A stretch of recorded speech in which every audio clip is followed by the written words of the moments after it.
On va plonger dans une histoire fascinante. Pas juste une anecdote, non. C'est le récit d'un tout petit poste de traite, Métabetchouan, qui est devenu le cœur, l'épicentre même d'un conflit qui a complètement redessiné le destin de toute une région. Et tout part de là, de deux manières de voir le monde radicalement différentes, pour un seul et même territoire. D'un côté, le Nitassinan, un foyer, une terre ancestrale, vivante. Et de l'autre, Métabetchouan, un point sur une carte, une ressource à posséder, à extraire.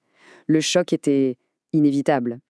Pour bien comprendre comment on en est arrivé à ce champ de bataille économique, il faut rembobiner un peu. Parce qu'avant tout ça, Métabetchouan, c'était d'abord un lieu de rencontre, un véritable carrefour des mondes. C'est essentiel de saisir cette histoire de connexion humaine pour comprendre l'ampleur du drame qui va suivre. 6000 ans. Pensez-y. C'est la durée pendant laquelle cet endroit était un point de rencontre. Les archéologues ont trouvé des traces d'une présence humaine ininterrompue. Ça veut dire que bien avant l'arrivée des empires, ce lieu était déjà absolument capital. Et pourquoi là, précisément? Eh bien, la géographie, c'est la clé. Ce n'est pas un hasard. Métabetchouan est situé pile à la confluence de la rivière et du grand lac Pequawakami. C'était une sorte d'autoroute naturelle, un carrefour qui connectait le Saint-Laurent à la baie James et bien au-delà. L'endroit parfait pour s'arrêter, échanger, vivre. Mais voilà, cet équilibre, millénaire, est sur le point de voler en éclats. Au XIXe siècle, deux nouveaux empires économiques débarquent, celui de la fourrure et celui du bois. Et ils vont s'affronter pour le contrôle de ce même carrefour, transformant la collaboration en une guerre économique brutale. Ici, le conflit est limpide. On a deux logiques qui s'opposent totalement. D'un côté, la compagnie de la baie d'Hudson, qui a besoin que la forêt reste sauvage pour son commerce de fourrure, et de l'autre, l'entrepreneur William Price, qui, lui, voit cette même forêt comme du bois à couper pour ses scieries. Deux visions du monde absolument irréconciliables. Le pouvoir de la compagnie de la baie d'Hudson venait ce qu'on appelait les postes du roi. En gros, c'était un monopole total, accordé par la couronne, qui leur donnait un contrôle absolu sur le commerce d'un territoire immense. Personne d'autre ne pouvait venir leur faire concurrence.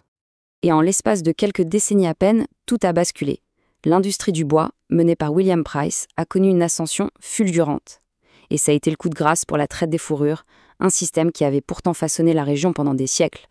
Mais attention, ce n'est pas juste une histoire de gros sous et de compagnie. Au cœur de ce conflit, il y a des gens, les gens du poste, les communautés inuits dont le mode de vie est directement menacé, et les familles métisses de la compagnie dont le monde est tout simplement en train de disparaître. C'est leur histoire qu'on va voir maintenant. Et il ne faut surtout pas croire que les Inuits sont restés passifs. Bien au contraire. Ils ont mis sur pied une résistance politique incroyablement sophistiquée. Pendant des années, ils ont multiplié les pétitions, les démarches officielles pour défendre leurs droits ancestraux face à la machine industrielle. Leur demande était d'une clarté et d'une stratégie remarquables. Pas seulement des terres, ils demandaient aussi une compensation financière et les outils pour s'adapter à cette nouvelle réalité. Ils cherchaient à assurer leur avenir dans un monde qui changeait à toute vitesse. En parallèle, une autre communauté vivait une crise existentielle, les familles de la compagnie. C'était une communauté métisse, issue d'unions entre Européens et femmes autochtones. Toute leur identité, tout leur statut social, reposait sur la traite des fourrures. Pour eux, la fin de ce commerce n'était pas juste une crise économique, c'était la fin de leur monde. Au final, ce choc des empires ne pouvait avoir qu'un seul vainqueur. On va maintenant assister à cette grande transformation, la disparition d'un monde ancien et la naissance d'un nouvel ordre qui va redéfinir la région pour les siècles à venir. En 1850, la messe est dite. L'effondrement de la traite des fourrures est si complet que Métabetchouan n'est plus que le dernier poste de la compagnie de la baie d'Hudson encore en activité à l'intérieur des terres. Un symbole poignant d'une époque révolue. Et l'ironie, c'est que la résistance des Inuits a mené à la création d'une réserve. Mais cette victoire a eu un prix terrible. La transition forcée vers une vie sédentaire, ça a été une véritable catastrophe culturelle, un coup fatal porté à leur mode de vie nomade. Cette chronologie résume tout, la séquence est implacable. D'abord, on crée la réserve en 1856 pour y confiner les Inuits. Ensuite, les premiers colons arrivent en 1861. Et finalement, en 1880, on ferme le poste de Métabetchouan. Il est devenu inutile. L'ancien monde est officiellement mort et enterré. Alors, que retenir de toute cette histoire?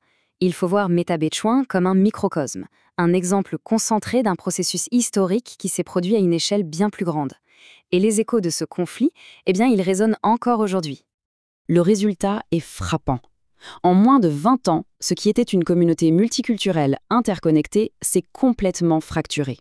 On se retrouve avec 3 groupes distincts qui coexistent sur le même territoire, mais dont les destins sont radicalement différents. Les Inuits, les familles de la compagnie et les nouveaux colons. L'histoire de Métabetchouan nous laisse avec une question cuissante et toujours d'actualité. Comment la valeur économique qu'on décide d'attribuer à un paysage peut-elle redéfinir complètement la vie de tous ceux qui le considèrent comme leur foyer? C'est une question qui mérite réflexion.